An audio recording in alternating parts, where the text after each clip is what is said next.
So mga Mariko, mura na lang yung mga ganito na kasanayan nating clip pan before. Ito mga Mariko, meron na siyang stand. Plus, syempre mga Mariko, affordable pa rin siya.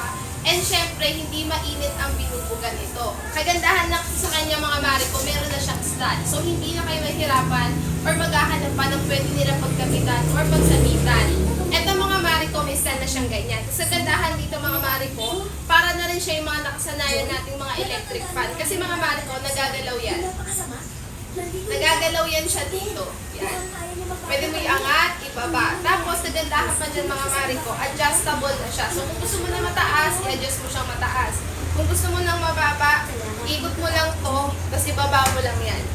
Meron ka nang mababa pagka nakahiga kayo. Pero kung gusto mo naman pag nakatayo kayo, kumakain kayo, nakaupo kayo, itaas mo lang siyang ganyan Mariko. Tapos, ilak mo na lang ulit dito.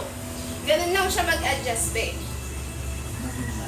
Napakadaling gamitin pa rin ito, Mariko. At syempre, mahina siyang kumonsumo ng kuryente. So, ganito lang din siyang gamitin, Mariko. Ayan. At napakaganda dyan kasi